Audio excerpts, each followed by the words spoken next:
What's going on, guys? Joe McCall, the Real Estate Investing Mastery podcast is here in the house. I'm glad you guys are here. We got a great episode today. We're going to be interviewing a new friend of mine named Victor Reynolds, and we're going to be talking about one of my favorite subjects lately, land investing, vacant land investing. And this guy's been doing it a long time. Victor has a very active Facebook group, and a lot of people were recommending. So I put a post out there saying, hey, who would you guys recommend to have as a interviewee for the podcast talking about land investing, who's actively doing deals?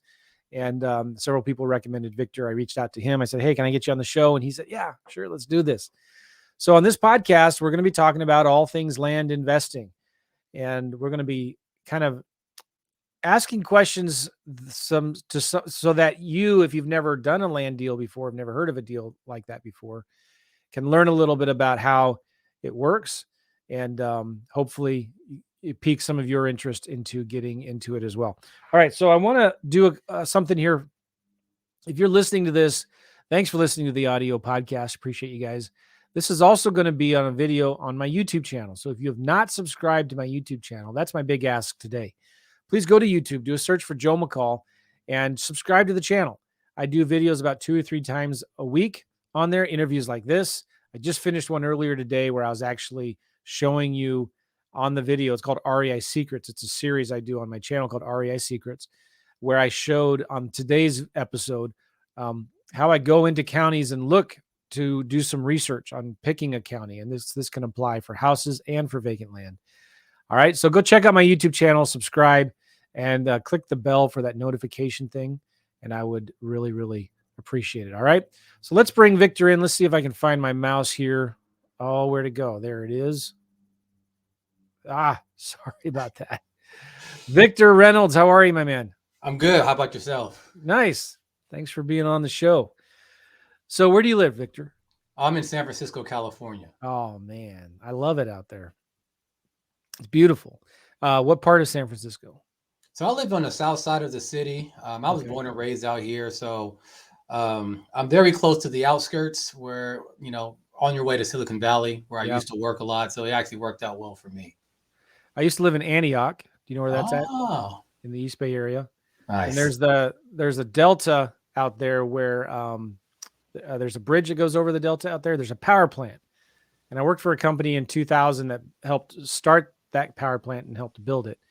But fell in love with that area because like you're within anywhere you are in San Francisco Bay Area, within a 15-20 minute drive, you could be in one of the most beautiful places, a park, the ocean, the mountains.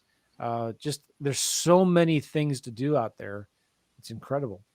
Absolutely. It's the only place I know that where you can like drive to the snow in the morning and then in the evening be at the beach in warm weather. I don't know any places that you can also do that. So I think it was Mark Twain that said the coldest he's ever been in San Francisco summer. Yeah, he ain't lying. San Francisco summer in San Francisco or something like that, right? Yeah, he ain't lying. It's ridiculous. We have unlike every other part of California, I guess because we're somewhat surrounded by cold water, we get very cold weather all year long. We get a lot of fog because of it. It's kind of crazy. So when we're 70 degrees, we're out here celebrating, but then we drive 15 minutes outside the city. It's like 100 degrees. It's so strange, but it is what it is. It's funny watching a San Francisco Giants baseball game in the summer, and you'll be seeing the teams wearing long sleeve shirts. But any of you guys listening to this, if you get a chance to go out there, Victor, one of the markets that I just did a little challenge. We did a free little 3-day challenge, and then we did a little boot camp. Nice. And I picked a county in Northern California, Siskiyou County, up by Mount Shasta. So probably a couple hours from where you are. And I picked a market, and I actually started doing some direct mail to kind of document what I was doing, and got a great property under contract up there. Nice. Maybe offline, I'll show it to you. But I don't know. Have you done much land investing in Northern California there? I used to do some in Lake County. So it's about 2 hours away from here. It's one of my favorite stories I like to tell a lot of my clients and students that I know we're going to get into the land stuff soon, but I even tried to find a property so I can take pictures. I couldn't find it. Yeah. I'll you drove there? Huh? You drove out there too. Oh yeah, I drove it. Well, I didn't drive out there just to take pictures though. I Uh, was selling the properties. This is a whole story. I don't know if you want to get all into right. it now. Well, If you we'll want we'll to talk wait. about it. You want to go Cool. So now? Victor, tell us a little bit about your background. How did you get started in this business? And talk about what you were doing back before. Okay. Well, living in San Francisco, I was a software engineer for 11 years. So I worked in Silicon Valley. I worked in the city. A big part of my day was commuting. Now, was it in the city? Public transportation makes it easy. It's annoying, but it is what it is. When I'm in Silicon Valley, which is what 30 minutes drive south at minimum to about an hour south of San Francisco, there's traffic. Even though Or more people, suburbs, right? yeah, exactly. So even though more people are heading into the city than leaving the city, you're still going to hit a lot of traffic because Facebook's out there, Google, Microsoft has a campus. Obviously, you had Stanford University, Apple. and a bunch of smaller companies. So as I'm driving out there, I'm just sitting in the. I have a 240SX, and it's a nice car, but I'm just in traffic, and I'm watching cars in the carpool lane just zip past me. And back in 2016, Teslas were starting to be like a real big thing. Yeah. So I'm like, damn, I want kind of one of those. How did that work? How do you get to the carpool lane and pass this traffic without having to have some random in your car? Do they So I still, looked by it the way, up. do they still do that? Do they still allow electric vehicles to use the carpool lane? Yeah, but not as much. Yeah. Like if you buy a brand new one, like my wife bought an Audi e-tron last year, or I guess a couple of years ago at this point. You only got 1 year to do that. Now you actually have to have people in the car. So they're ruining everything, but whatever. So I'm watching people drive by. I'm like, oh, okay, Teslas. Yeah, I heard about them. What's electric cars? That sounds neat. I'm a car guy. Something new to jump into. And I looked up the price. I'm like, yeah, I can't afford one of these. Yeah, I'm yeah. not without paying mortgage. I got a kid. What can I do? So I went on some podcasts. I heard about land investing. Of all the things I've heard about, I'm like, this sounds like something I can actually stick to. So I don't know if you heard of the Land Geek, Mark Yeah. Pavelski. He had a course back then. Plucked down $1,500. Didn't really know much about it, and I just started to follow what had happened, and it worked. My first Nice. mailing, I got two offers. One, I bought a property for $104, Wow. and the other property I bought was for $400 and something dollars. So So the first one was really worked. $104, Yeah, 440. $104. Okay. Right? Like nowadays, I couldn't buy me and my wife a fancy dinner, but I Yeah. bought a property in the middle of the desert. So good times. All right. It took a while to sell that property because at the time there's a lot of things I didn't know that I do now. But once I did, I sold it for $2,000. For the $100 property went for $2,000, and the $400 property went for $4,000, and all change. Wow. The people I sold to, they did what we call terms, so they paid in installments. They gave me a down payment and paid monthly, and it was nice. And the people I met, they were real great people, and I was glad to do business with them. But my mindset wasn't at a place where I can like, hey, I figured something out. Let's turn it up a little bit. It was just like, oh, okay, I guess this is it. I'm a software engineer. I make decent money. And then by the time I really got going, it was just something I was doing. It wasn't something I took seriously. Does that make sense? Yeah. Mm-hmm.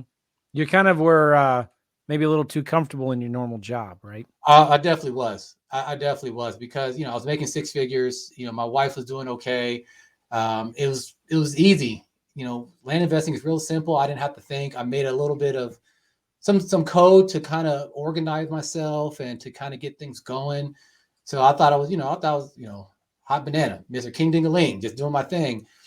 But I didn't realize the power of the business model. Okay. I didn't realize what I was leaving on the table, and that understanding didn't come until much, much later. Really? Mm-hmm. Okay. So that what year was that again? 2016? Is that what you said? Yeah. So 2016, 2017, when I was kind of doing it, I was doing a lot of stuff in Nevada.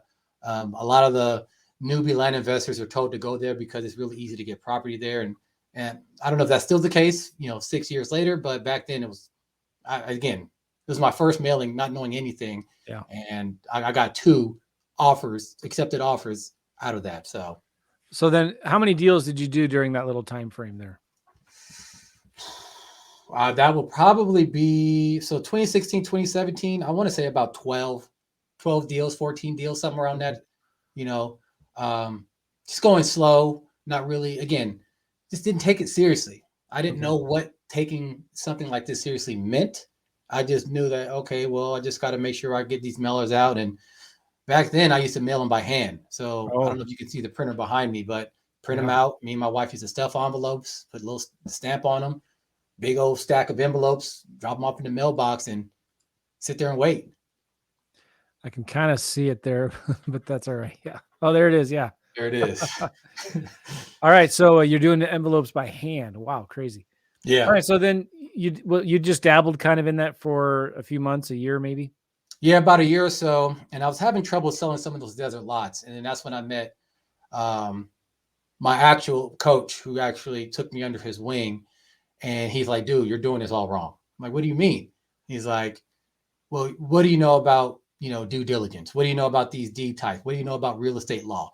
What do you know about sales? What do you know about marketing? I'm like, yeah, I don't know much. Uh-huh. So, I got a coach and then things got better, but I still didn't see, things were better, but I still didn't see how can I make this my thing? How can I Okay. make this an actual like business as opposed to a side hustle with a side hustle mentality? I had more skills. I started to get a little bit of that mindset work about how to really think about money, how to think about yourself, your place in the world. But I wasn't putting it all together because I couldn't see how things would work because I was so used to doing things a certain way. You know what I mean? Yeah. So it Okay. took a while, but Well, you're more of an engineer, intelligent, smart engineer, technical type of guy, right?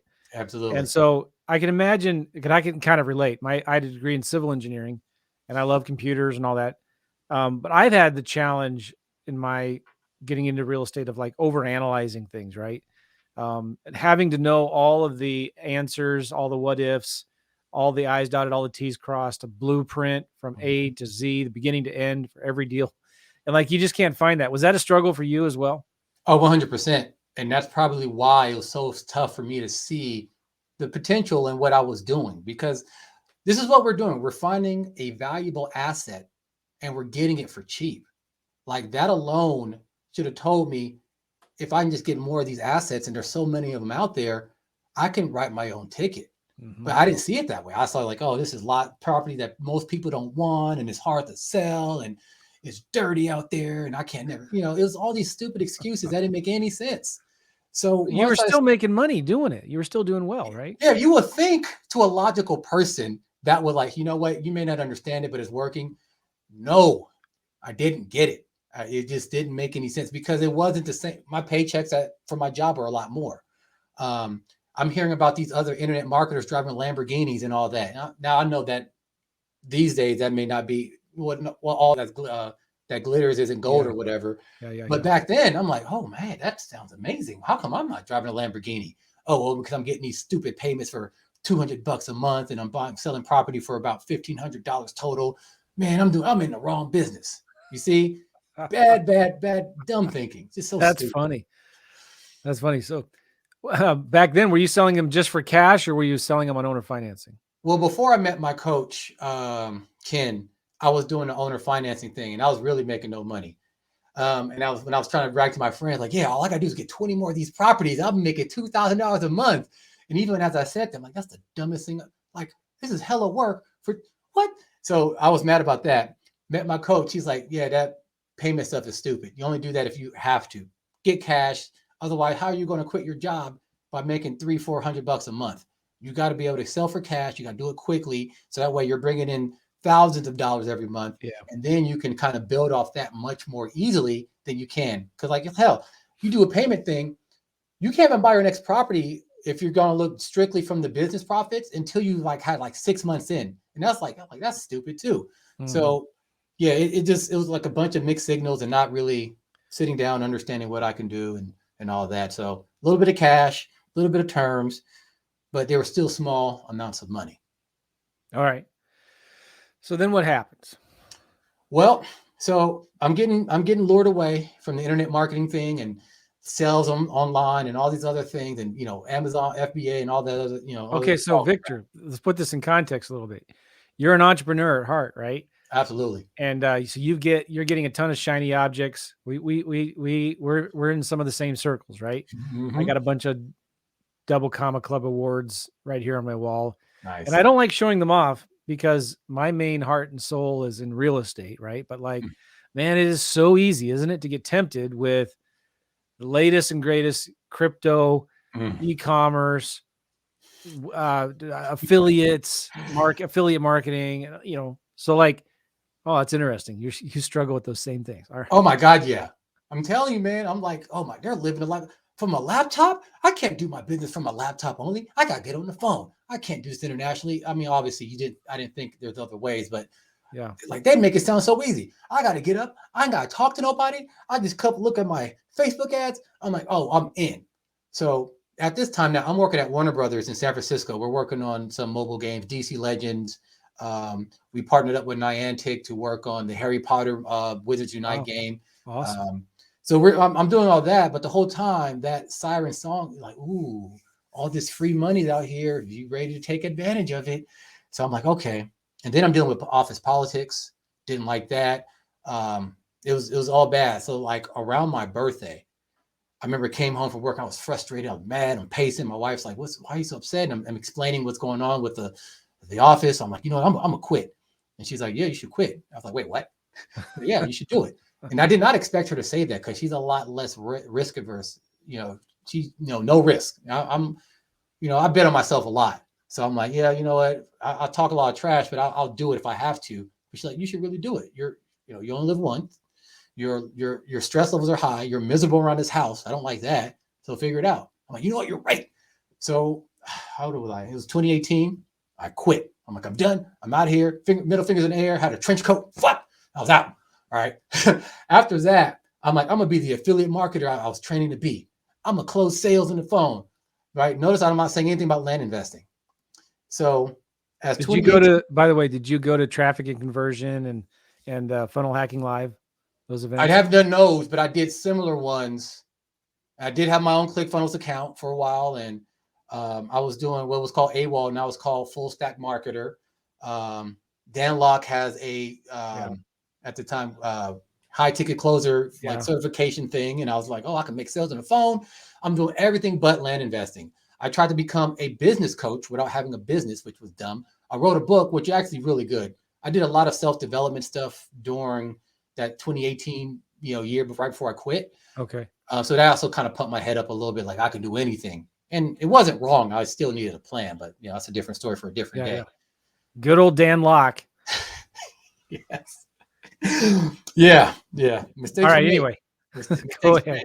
Well, to be fair to him, he did teach me some stuff that I still use to this day. Yeah. It's just the way he does his business model. I don't necessarily, it doesn't fit for me. I'm not saying it's bad or wrong. It just doesn't fit for me. But with that said, I'm trying to do that. I wrote a book, which, as I said, I poured a lot of my personal development stuff in that book, and I'm proud of the book, but I wasn't making any money. 2019 comes. I grew up with my grandmother in San Francisco. She, after a long bout with dementia, she passes away. That's April. In August of 2019, so a few months later, my grandfather dies. October 31st, I'll never forget this. I'm sitting here working, stressing about money. I get a call. First, I get a text from my sister. She just says, "Mom?" ? To our family group thread. After that, maybe about an hour later, I'm like, what was going on with that text? Because it didn't sit right. Why would she say that? And nobody replied. An hour or two later, I get a phone call from my sister saying, my mom has been killed by my little brother. He had schizophrenia, bipolar, all types of other things. And Halloween is his favorite holiday. So on Halloween, he decided to wake up and stab my mother 41 times. So it was tough. It was tough. Sorry. So, yeah, it still is tough, but it's obviously I went through a lot of therapy to process, and I can tell the story without much of an issue.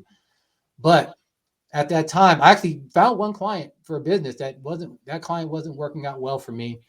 I didn't know what I was doing. I'm running out. All the savings I had from my high-paying job is pretty much gone. I didn't know what to do. And so after a couple of months, it's now 2020 of January.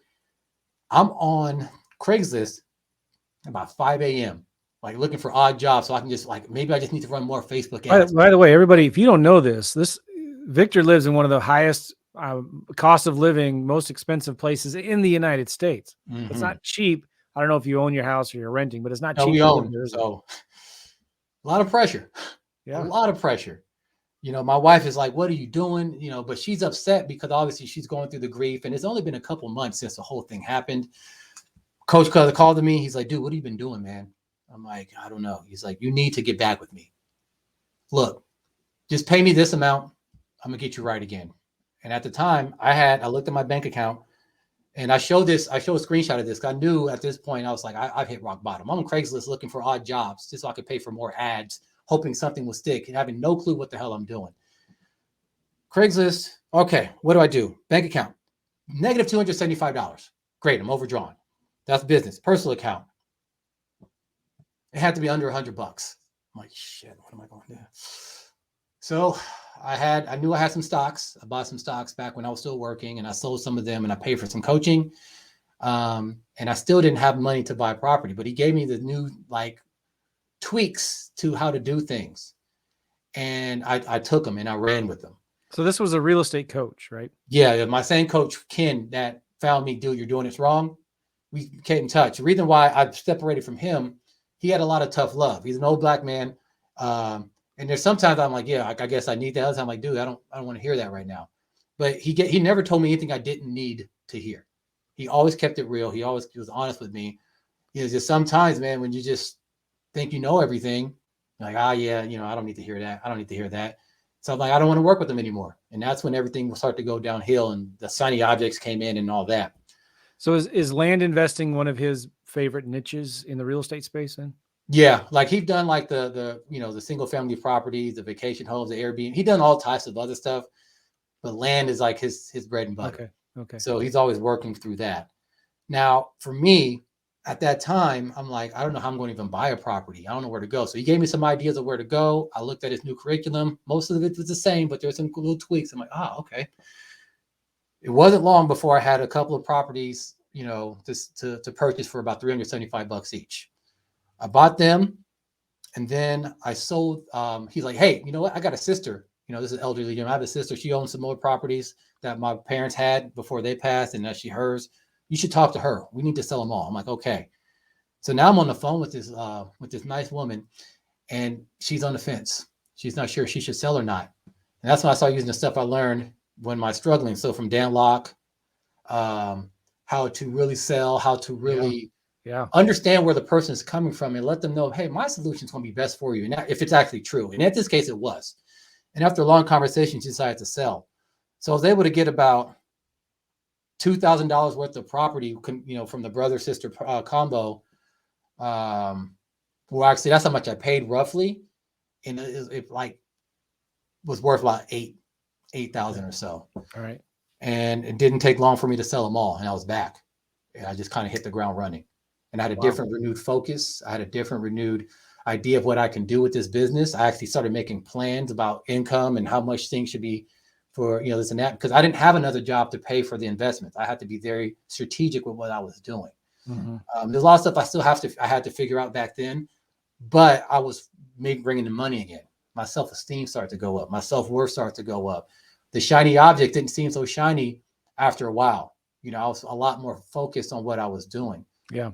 And this happened around the pandemic. So it wasn't like there's an abundance of opportunity. So once people saw that I was starting to do better, they're like, hey, what are you doing? How are you doing this? And then I'm like, well, I can show you. And I started a Facebook group. All right. So that was right when the pandemic started. Mm-hmm. You started getting back into land again.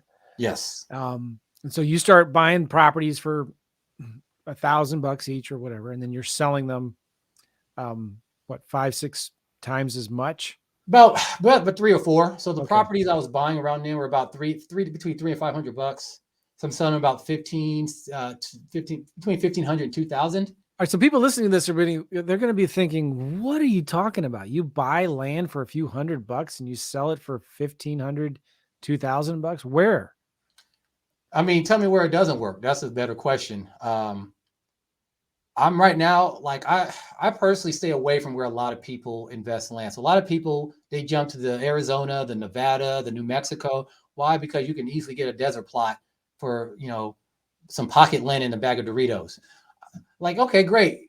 You still got to sell that to somebody. So now I'm looking at places where people are. So I like to go in the Southeast, not just Florida, but the whole South. Yeah. I like to go somewhere. I like Midwest. I like places where they aren't crowded, but there's a lot of land out there, Yeah. and Yeah. that's where you can find properties that are basically for those prices. Oh, you Now, can still, yeah, that's a crazy thing. You can absolutely. still buy nicer land, actually. There's less competition Mhm. and there's still a huge demand, right? For these Absolutely, properties as well. absolutely. Because it's just funny how it works. Because people, you got to understand, you're buying property from people who feel that the property is a burden. They either bought it when they were younger, they don't use it, they never have, they don't even live in the same state. So they're like, hey, what am I doing paying taxes on something I'm never going to use? Or there's people who have fallen behind on their back taxes. Maybe they know it, maybe they don't, but they feel that burden of owing the money to the county, to the state, to the whatever. And they're like, how do I get rid of this? I tried to sell it with the realtor. The realtor was useless in this situation. I still got it. I pay these. I don't know. I guess I'll just let the county take it from me, right? You got people who like, hey, my great granddaddy passed away. Now I own his property somewhere. I don't even know where it is. I haven't been there. I don't know anything about it. I don't want to deal with this headache. How do I get rid of this?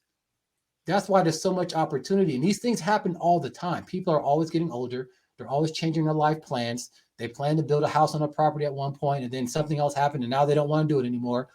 So there's thousands Yeah. and thousands and thousands of people in these situations. They're looking for people like us to help them. Hey, look, I'm gonna buy the property. You ain't gotta. I ain't gotta find a buyer. I ain't gonna hold. I'm gonna take it right now. And the debt that you owe, I'm gonna take that debt. Listen to this. Like, there was a guy I sent a postcard, called me, left a voicemail. I called him back and we texted and he had some questions. So I just called him. And he, I asked him, I said, do you don't mind me asking? I gave him a price. It was like $3,700 is what the offer was. And it's worth about 15 to 20. Mm-hmm. I said, if you don't mind me asking, like, why do you want to sell it? And he said, well, I bought it from my dad recently. Not recently. I bought it from my dad a few years ago. I paid like $5,000 for it and I'm offering him 37. And I kind of felt bad. I thought, oh, well, I even said this to him. I said, you should probably just list it with an agent. Have you thought about that? Which is it's a sales tactic too. I don't know what it's called, but like it's called the takeaway close or something like that, Yeah, right? yeah. I said, well, you should probably just list it with an agent. That's going to get you the most price. You might be able to get more than $5,000 for it. And he said, no, I need to sell it. And I said, well, do you mind if I ask you why do you need to sell it so quick? And he said, well, he's got a wedding. His daughter's got a wedding coming up. And I gave him an offer to close. My offer to close was in 3 months. I gave myself 3 months to close. And he said, well, I just need it sooner than that. I need it 2 months instead of 3 months. I said, well, I didn't say yes right away. Nice. I said, nice. well, boy, I don't know. Let me think about it. I said, well, I tell you, if I can move that closing date to what you need, can we sign the contract today? And he said, yeah, let's do it. So digital signature, boom, I've got it. So it's like it's crazy to think people, they just don't care. They don't live there. There's no emotional attachment to the property, right? Exactly. So And it happens all the time. Yeah. Every day there's more and more land that will be available.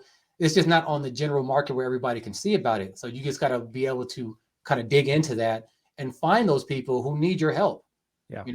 And that's what I do. And every day I'm thinking like, damn, this is just going to run out. And every day I find another deal. And it's really weird. It's really weird because, as I said, things happen. People get divorced. They leave. That all types of stuff happens because life happens. Yeah. And as that happens, land is going to be available.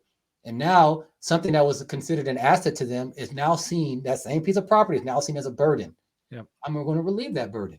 And then once I own it, maybe I'll keep it. Maybe I'll sell it to somebody else who needs that property to do something, to live their life, to build on it, to rent it, to whatever they want. Yeah. It's going to be theirs. And I facilitate that deal. So, yeah. All right. So, what does your business look like today then? Do you wholesale most of your properties?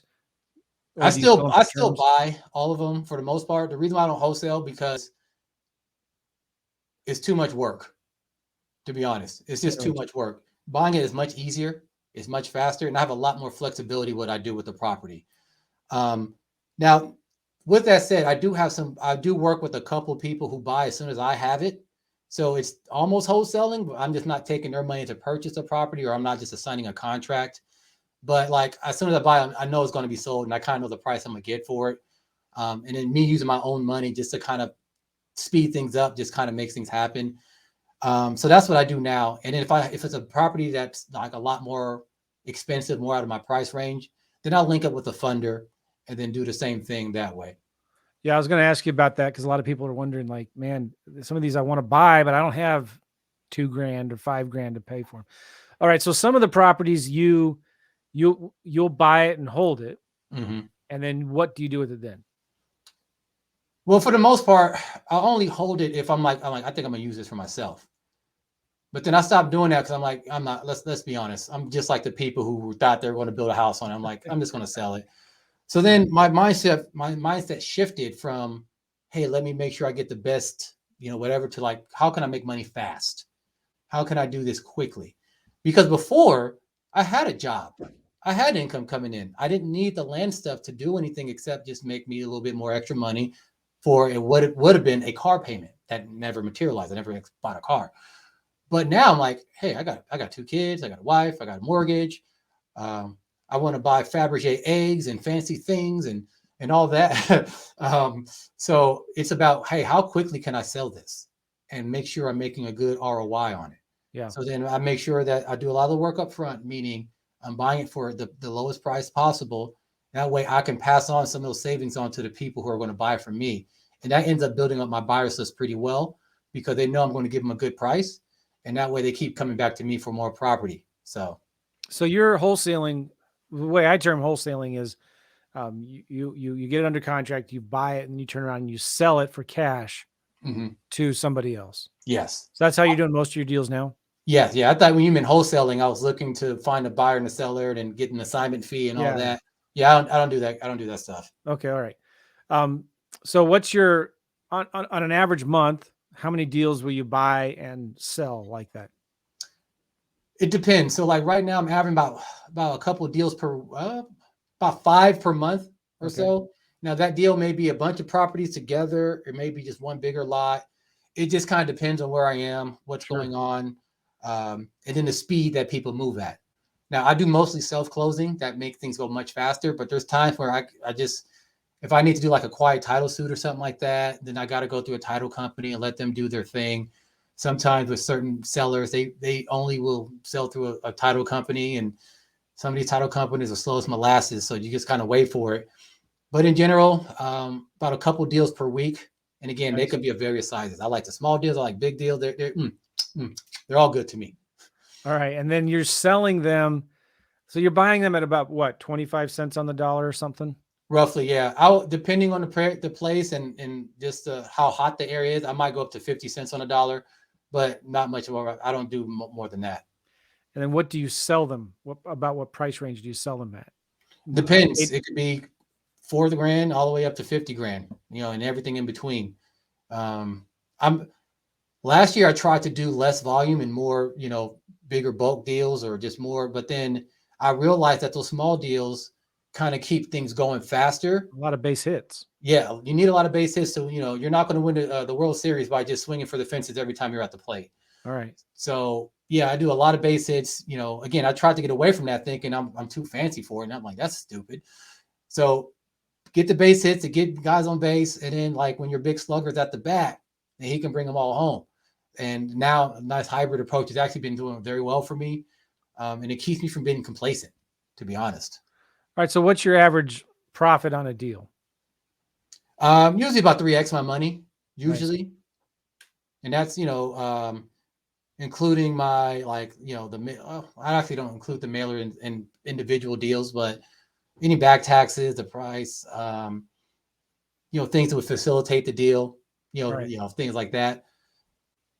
So you might buy it for 5 and sell it for 15. Yeah, that's usually the goal. All right. So somebody who, like, if you're selling a lot for $15,000, you're trying to price it so you sell it quickly, right?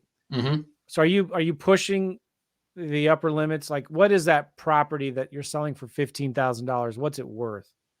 It'll be around that ballpark. So let's say if I was wanting to hold out, I might be able to get like 17 for it. Okay. Right. Or, just around there, or 15 and like, hey, all, no negotiation, just 15, take it or leave it. But depending on who I'm selling to, like if it's a person that's been buying for me for many, many years, I'll cut them a break. So I buy for 5 and sell for 15. I might sell for 13. This is like, hey, you've been good to me. You've gave me thousands of dollars over the years. What's $2,000 extra when you're about to buy some more stuff for me in a couple of weeks? So I'll do stuff like that. But when it's somebody that I don't know and is reading, I'm like, no, give me the price. Unless you're ready to make a deal right now, I'm not negotiating with you. You haven't seen the property. You're not serious about buying. I'm not going to discuss anything except let's take a look at it. Okay. But in general, I usually get my asking price if I'm not buying, or excuse me, selling to like one of my regular people. Okay. So if you don't mind me asking, like your average profit per month, your average revenue, what's your average revenue per month? So right now I'm aiming for 30. But so far, at least in 2022, it's been at like 22, 23, or actually 24. So right before I got on this, I just sold some property to a buyer, one of my regular guys. I wanted to list it for 15. He's like, well, what can you do for me? I'm like, all right, we can do 13. So I'm on track to my 30. I'm about to buy a couple more right after this. I got to go to the bank to get some checks made. But I will say about between 20 and 24 per month. That's phenomenal. Yeah, that's phenomenal. And those you're selling these deals for cash right now. Correct. And somebody's going to be asking stuff here. Why? Somebody's going to say, well, why don't you sell any with owner financing so you can get passive cash flow or whatever? What would you say to them? Because number one, it's not really passive. Why? Because when I did that, I'm still working. Hey, where's my money? Oh, I don't got it today. Hey, what's going on here? I don't know. Hey, I have this automated system set up where it takes, it charges your credit card. Oh, my credit card's dead.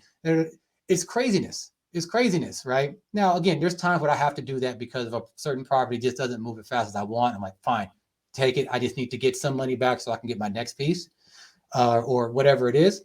But in general, cash is the escape velocity you need to get away from your job. Yeah. As I said earlier, I'm not going to escape my job unless I have like 50 deals under my belt. And now I got to manage 50 deals. Why would I do that when I can just in and out and have, if I started with 5,000 and now I have 15,000 in my hand, why would I not take that? Why do I want to stretch that out to get an extra couple of $100? Don't make any sense to me. That's not going to help me get my next property. That's not going to help me scale. That's not going to help me pay any bills. That's just for vanity reasons to talk to your friends. Hey, I got some money coming in every month. Okay, so do I. It's called a 9-to-5 job. There was a period of time in 2012, 2013, 14 when I was wholesaling a ton of houses, and it was kind of passive, actually. I mean, and I loved the wholesaling aspect of it. Our average profit was 7,500 or so. But nice. I had the team that was doing the work, right? I had a virtual assistant that was doing the marketing, taking the calls. I had a local wholesaler that was closing the deals. My involvement was not much. And so, wholesaling is an active type of income, right? But you can also set it up where it's passive and it's not that much work. And what's wrong with work anyway, right? All right. No, you're right. You're right. And like if I did got some VAs or something like that, I guarantee you, or having going that passive route, it wouldn't probably be so bad. But personally, I like kind of doing it myself, not because I'm a perfectionist and it's got to be done my way. I mean, sure, there was elements of that in the past, but not these days. I don't really. It's not the same thing. But I do know I haven't maximized my potential in doing this. I know people who are doing about $500,000 a year doing the same methods, because my mentor is telling me about some other students and all that and what he's personally doing. They don't use any VAs, right? My job is to use technology to make things easier for me. So the only thing I'm really doing is I'm vetting deals. And then when people call me, I'm just figuring out where are they in the buyer's journey so I can direct them to doing the next step to get them closer to a yes or no decision to buy from me. So now is the machines, computers, and just systems and processes are kind of taking over a lot of the things I do. Still, there's certain things I do on my own, and having an LLC, only I can sign over the property because I'm the only one in it. But eventually, I'll get a partner and they can do that too. But yeah, like once I maximize my potential, what I could do alone, I'm gonna hire a bunch of people, so I don't have to do it anymore. It's kind of like I guess it's the athlete in me. want to see how far I can take this before I like, all right. Yeah, I was gonna ask you who is on your team right now. Yeah, it's just me. Just me Nice. and my computer and my coding skills. Keep it small, keep it all. Mhm. Right. That's something cool about that. All right. So can we talk about your marketing? What are you doing to Sure. find these deals right now? Well, I'll let the market dictate where to find the deals I like. And what do I mean by that is that I see how much I have to invest and what areas will support that investment. So I use I put my consumer hat on like I'm a regular Joe Blow. I want to buy some property for various reasons. What does a Joe Blow do? They go to Google. They're like, hey, land in whatever area, or they go to Zillow, Hmm. or they go to Landwatch. They just go to regular ass places. Yeah. And I do the same thing. I'm like, where are places that property is selling for maybe 3 or 4x my investment amount? So if I have 5,000 to invest, where are places that are selling property for 15 to 20 at the minimum? And I look and I find those places, and that will give me a nice clue to dig deeper. And then once there, then I can look into, okay, what's the county like to work with? What's actually, give me some sold comps, give me some, just some more information. And then I can decide, you know what, looks good. Let's send the campaign out. Let's see what we can find out here. Okay. So you're looking for rural vacant land, right? Mm-hmm. Mm-hmm. So generally speaking, an hour or two outside of a major city. And it's going to be land generally that they're not infill lots. That's not agricultural land. You're looking for places maybe where people will buy to go have recreation, camping, hunting, fishing, place to shoot their guns, ride their four-wheelers, things like that, right? Everything. I'm not. I don't discriminate against land. Infill lots, big lots, small lots. Like what's his name from Forrest Gump, Bubba. The different types of shrimp. That's the same thing. I All like right. it all. As long as I can get it for a cheap enough price, and I know somebody else is going to buy it on the back end, I'll take it. All right. So what do you prefer, like infill lots in small towns, or do you prefer bigger lots out in the country? Infill lots are more plentiful, so they're easier, but I like the bigger stuff better. So I guess I like them for different reasons. One is the amount of work from infill lots, acquiring them, selling them, and then finding out what you can and can't do with them is pretty simple. It's a 3 or 4 minute phone call. And then once you understand a subdivision, now you just plunder that subdivision for as much as you can. The big lots were like, you can do anything you want. The big acreage sounds nice. It's like, a big fancy gold chain around your neck. Oh my God, I own 40 acres in Texas. That carries some clout. So people like that too. And that's easier to like get a lot more eyeballs on your listings. And then you can build your buyers list, even the people who don't buy. So again, I like them for different reasons. Okay. There's a lot of infill lots, but then, you get the bigger lots too. Okay. And what kind of marketing do you like to send out? Is it direct mail or texting or what? Yes. Uh-huh. Yes. Okay. Direct mail, text, ringless voicemail, email. I do it all. You're doing it all. Do it all. Okay. Can we talk honestly about this? Yes. All right. Let's talk about it. I'm on the fence, man. I see so many guys that are crushing it doing direct mail. I'm sorry, doing texting and voice blasting or ringless voicemail. Mm-hmm. But the other side of me, the analytical, overanalyze everything side is like, yeah, that's a little gray area, right? Like I hear too many people getting in trouble for it, or there's all these rules and regulations. And so where do you stand with all that? The rules I'm not worried about the rules and regulations at this moment, but I do understand how it's a problem because this is why we can't have nice things. Somebody's always ruining for everybody else. So in my opinion, how you message what you're doing goes a lot further. It goes a long way. What I do is I wrote my own texting software, and that way I can use a lot of the, and honestly, the stuff I do, I think you can do with any CRM, any text stuff. So I'm not going to act like my stuff is special. It's not. It's just, I'm got to pay for something every month, besides the regular phone bill. But what happens is I can customize a message going forward, and I can make sure I'm as polite as possible and don't sound like I'm a robot. And then when people think I am a robot, I will personally respond like, hey, I'm not a robot. I'm just looking to buy your property. And they're like, oh, okay. And then, we'll have a conversation. Oh, it's sold already, or do you have the wrong number, or whatever it is. With that said, I teach my students to do texting first. Most of the no, depending it actually depends on what their work schedule is like and all that. But if I tell them to go texting, the reason why number one is much cheaper, and you get immediate feedback. So that way you know if your pricing is in line, you understand what type of sellers you're dealing with in the market, and so if people are saying no, you have an understanding why. When I send out a mailer, which is still very effective, I don't know why people aren't calling. I can only make assumptions. And usually I was like, all right, maybe I just offer a little bit more money. Let's try it again. So that's why I like the texting stuff. But again, when I'm polite, the message doesn't sound like it came from a robot. I actually have conversations with those who want to converse with me.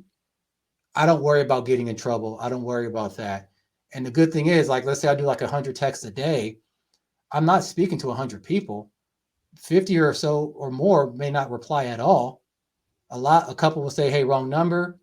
A few will be like, no, I'm not selling for any price. And you have like 2 or 3 that's like, now we're actually having a conversation of like, okay, well, how much you're offering? Well, this is what I'm thinking. So you're doing that. So it's not even that much work. And because of that, I don't really worry about it.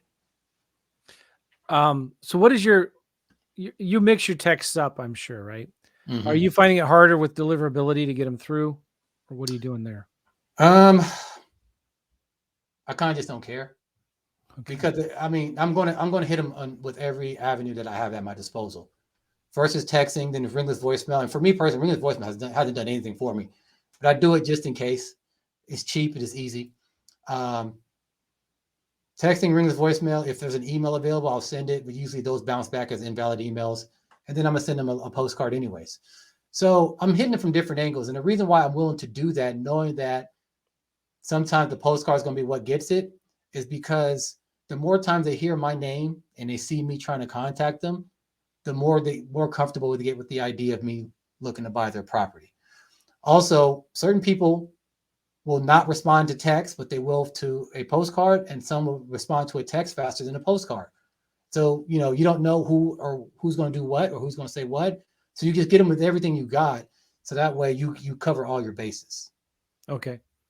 And what are some of the tricks you use, if you don't mind sharing, for getting that initial text to be delivered? Is it, hey, is this Jim?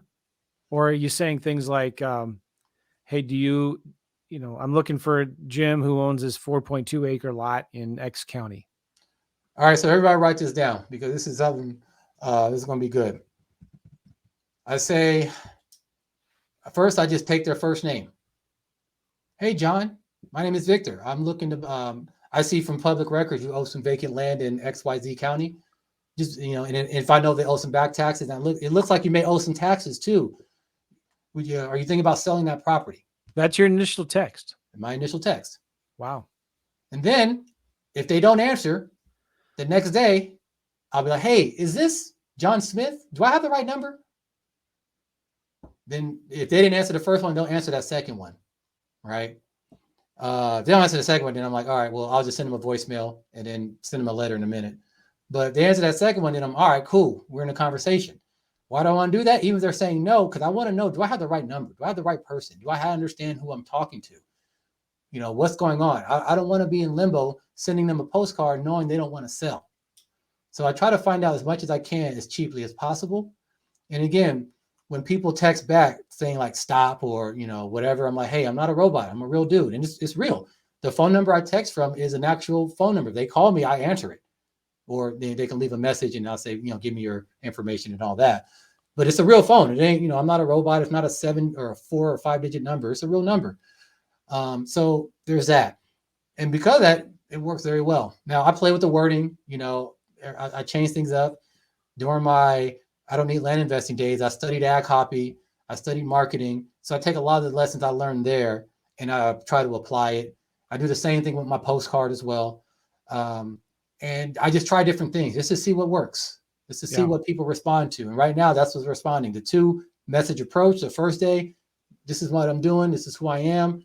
I make it polite. The second day, I just want to make sure I got the right person. Is this the right number? And it works pretty well. I haven't had much people really complain. Nice. Okay. Then your direct mail. Hmm. Are you sending blind offers? Or are you sending a neutral letter? I always send the range. I'm like, look, The range. I'm looking to pay between this and this. If you want to sell, I make sure I pay you up front. You'll get paid in a few days. It's a quick and easy, painless process. I take care of everything. If not, do not call me. I'm, I don't need nobody asking questions that are not looking Oh, to no. sell, right? But if I know they owe back taxes, they get a completely different one. They get something like, hey, you owe some back taxes. If you don't pay this, the county's going to auction your property off. Call me up. I got something for you, right? So there's no offer with the taxes one. But with the ones that they don't owe taxes or at least don't owe enough for it to be like an actual motivating factor, I'm like, hey, this is the range. If this range works for you, give me a call. If not, have a good day. I've never done that, and I want to try it. Lately, I've done blind offers before, and it worked okay. But I've been sending neutral letters or neutral postcards, and I have a reference number on there, and I'll say, listen, if you want to sell your lot, call this 24-hour recorded voicemail and leave your reference number, and I'll do some research and send you an offer back. And I will respond to that offer, to that, excuse me, I'm sorry. I'll respond to that voicemail with a text. I'll text that number back. So I'll text the offer to that number, and I'll also send them an offer in the physical mail. And the last 3 deals I've done, it's from that, just by texting and emailing them. Sometimes people just don't want to talk to anybody, which is totally fine, right? Yeah. They just you can get deals under contract by texting. It's the craziest thing, right? You don't. Sometimes you do talk to them, but sometimes you don't have to. There's a couple of deals I did was all texting. I never talked to the person once. Sometimes when I send a postcard, they'll just text me and they'll give you the reference number because I do something similar. Because a lot of times people, if they're saying on the voicemail, you don't know what they're saying, or like they have a very common name where it's hard to know, like, okay, which John Smith is this? So the reference number, I can look it up and do my quick due diligence to say, okay, this is what I'm negotiating about. Got it. Nice. Yeah, like I try to do things quick, simple, and direct because the more hoops I put people through, the less likely they're going to buy. Because I remember early on, I was making mistakes where I'm like, well, you got to send me this first, and then I'm gonna send you that, as in like they agreed to sell. I'm gonna send you a deed. You send me the deed, then I'll send you a check, and they're like, wait, why would I do that? I'm like, yeah, why would you do that? So I try to make things easier, but then there's ways to mitigate any damages, and so far things have been working. I haven't had any issues with how I do things. And again, the quicker and easier it is for them, the less likely they're going to say no. The less likely they're going to have some random weirdo in their mind. Oh, you're going to sell your property for $500? I would have bought it for that, right? You don't want to hear all that because then it messes up the deal, right? So the faster they have the stuff in their hands, the quicker they're like, I guess I'm doing this. Here you go. All right. So can we talk about some of this? I know you built your own software, but for people that you're teaching or coaching on how to do this, do you give them your software, or what do you tell them? What do you recommend people use? I always start them simple with like, hey, just get a Google spreadsheet because I know that's what they're going to do. And that's what they're going to stick with at least until they actually get a couple of deals. Because early on, the main thing is just getting somebody to say yes, right? You're trying to get one deal. You don't need a fancy setup to get one deal. So I'm like, hey, spreadsheet, this is how you do it when you're texting. Have 2 lists. One that you actually paid for from like, Data Tree, PropStream, or that you created yourself. And I show you how you can do it yourself for free. And then all the people who respond, yes or no, or maybe so, you put them in a verified, I got them list. Those are the people, like they say no now, you hit them up again in 3 months, 6 months, whatever, with the direct information and see where they're at. That method seems to work. And then as people start to mature through the process, then they find their own like services or CRMs or, everybody's different. So they have a different way of wanting to work. So I don't want to put my software down their throats because enough people do that already. And then now you not only, it's just another revenue stream, which I'm not saying that's a bad thing, go make your money. It's all good. It's just one more thing. I was like, I don't want you to worry about anything else but just making this deal, learning these skills so you can pick what you want and to make the rest of the best decision for you because the software is not going to get a deal done. You're going to get the deal done. So let me show you how to do that. Nice. Okay. So for the, I know some guys that are using batch leads for texting. They're doing really well with it. I've heard some people in the land business doing REI reply. I used to use FreedomSoft for a lot of outbound texting, but FreedomSoft just really kind of pulled the reins in on that. They don't like people using FreedomSoft for outbound texting. So is there, you use your own software, but maybe I missed it. If somebody wants to do texting for their own land investing business, what are you telling them to use? Slide text, because that's what I started with. Slide text. Okay. Yeah. So like your slidetext.com. And then my ringless voicemail is still Slide Broadcast. So it's the same company, 2 different web pages. Oh, it is really? Yeah. Or at least the branding and everything looks the same. I think it's the same. I could be wrong. They can just look similar and just both be in the slide thing. I don't know. But yeah, with Slide Text, it's just a web page, which is the downside of it as well, because it's not like an app where you can easily have those conversations. So you got to be on the web page. You upload a list. They have the different tags or variables that you can put, like, hey, hashtag name, and they'll put the name of the person from the spreadsheet you uploaded or whatever. Okay. So you can do that. And then it's like, all right, do it. You can do it, hey, do it at this time or do it right now. And then just wait for people to hit you back. Okay. Nice. And so it's probably a lot more, it's a lot cheaper. Yeah. For like 2,000 texts, I think it was like 30 or 40 bucks, maybe 50 bucks. Okay. All right, cool. All right, let's talk about you have a lot of clients now who are wanting to buy. They want to get into the business and they want to wholesale. In other words, they want to flip it for cash. Mm-hmm. But they're like, where am I going to get the money to buy this lot for $2,000 that's worth $15,000? What do you tell them? Well, every person's different, so I always have a frank conversation with them, and I'm like, listen, where you're at, you got to be thinking X, Y, and Z. So there's a couple of ways you can do this. One, get a job, just work for it, make some money. So now, whatever, right? That doesn't all work for everybody. I'm like, number 2, sell some stuff. You got a bunch of crap around your house, you want to use it, sell it. Don't worry. If you really want it, you'll get it back from the money you're making, right? But normally I'm like, or find all the people who owe a lot of taxes and hit them up, because you can buy their property. Sure, you should buy for $2,000 if it's current, but how much taxes they owe, you'll buy for $50, right? Now you can actually use that and then sell that, and then as you sell it, you can either hey, Mr. Person, I'm selling the property to now. This property has $2,000 in back taxes, hence why the price is so low. Do you want to take that on? Or you don't tell them that. As they pay you, then you use that to pay off the back taxes before you sign it over to them. Yeah. Either way, it ain't you're only $50 out of the deal. I've gotten a couple properties that way. A couple of my students one of my students, his first 2 properties were like that. One was for $75, one was for $85, and they're both worth $3,000. Others were for like closer to $10,000. So yeah, whatever works. But then he started to do some door dashing and all that to bring in some extra income. So there's different options, but you just got to keep it real with yourself. Like, what are you going to do? You going to complain, or are you going to do it? I'm looking here at PropStream, and I know you can get vacant land on PropStream, right? Mm-hmm. Can you also add as a filter to that delinquent taxes? No, that's the one thing I haven't found a place that will just give you the delinquent taxes the same way you can get like the different parcel numbers and all that from like PropStream or DataTree. Now, even DataTree has a thing in there where you can get, but it doesn't always have it available, right? So it all depends. So for the delinquent taxes, and like this is what I say, listen, you ain't got no money, you have to do it this way. Build the list by hand. Don't pay for no DataTree. Don't pay for no PropStream. I mean, it's only PropStream $97, but don't worry about that. Build it by hand. I show them how to do that. And that way you can hand select properties that are more likely to, for people that you will feel would sell to you. But then as you're doing that, find out how much they owe. Yes, it's going to take some time.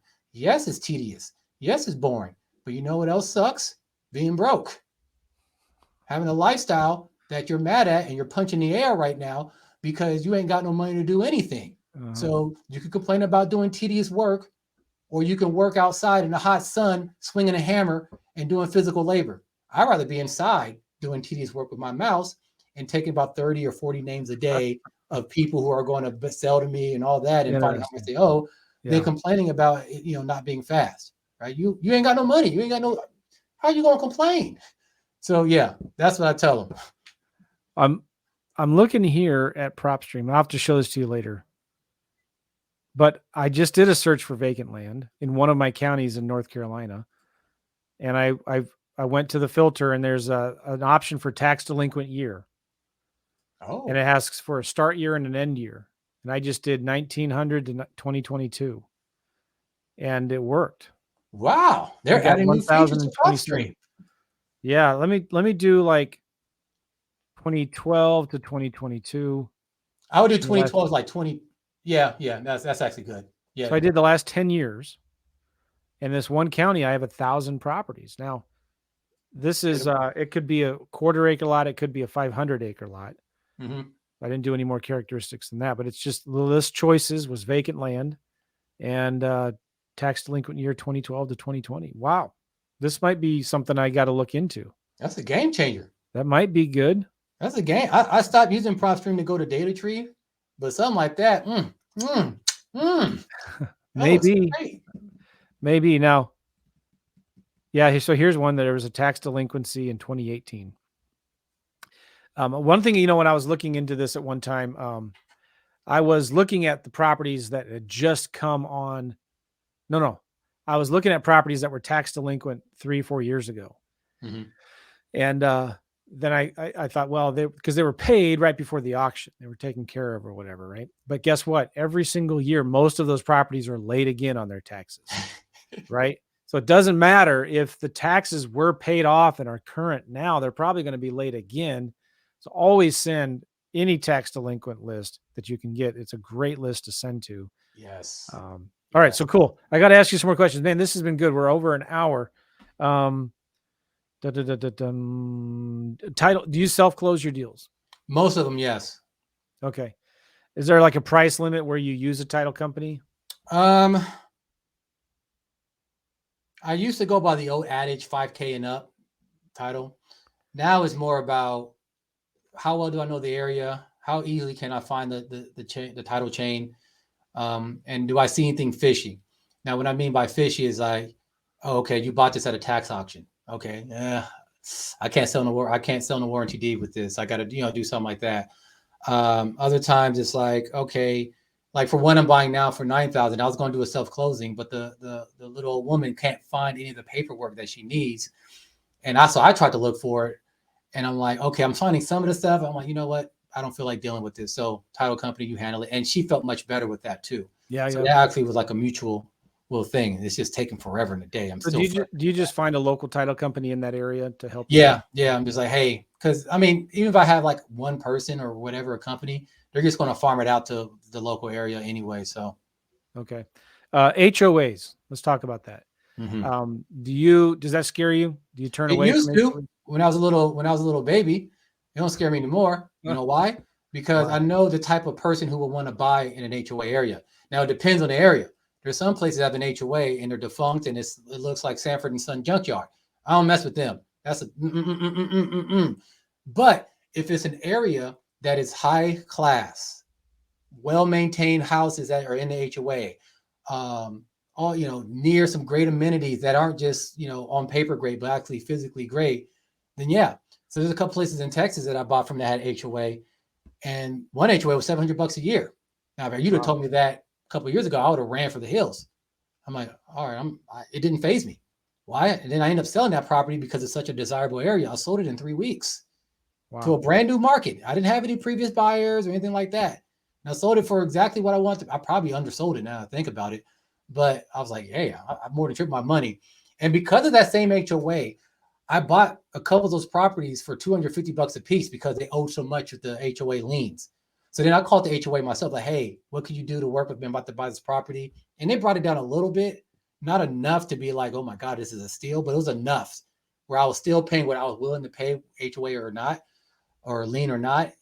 Got the liens removed, sold it. So again, tripled my money. It was great. Nice. Okay, good. How do you advertise your homes? Where do you put them out there?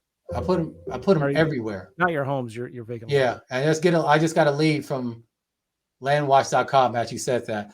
Landwatch, obviously. I like Zillow a lot because you get analytics as well. I have my own webpage, but I don't do it like everybody else. I don't let people browse around like on Amazon.com. If you're interested in one property, this is the only webpage you get. There is no links. There is nothing. It's just call me, send me an email, or view it yourself. View the property yourself. Sometimes I do a pay-per-click campaign. Sometimes I don't. Sometimes I'll do Facebook Marketplace. Sometimes I don't. Right? Those are the digital ways, and I still have the old school ways. Neighbor letters, first sale sign on a property, which works surprisingly well. Nicer properties, I'll get a drone video done and all that. Usually after that, that's pretty much it. And I'll just get a bunch of leads. And what most people don't understand about sales, it's not about where you put your property up. Yeah, you got to put it places so people know you exist, but it's how you deal with the leads. How do you cultivate buyers? Do you understand the buyer's journey or not? Is everybody a tire kicker to you? If it is, it's probably you're doing something wrong. Everybody's a tire kicker at first because they don't know if you're legit or not. They don't know if the property is going to work for them or not. So of course you're going to kick tires. But how do you treat that relationship to cultivate it?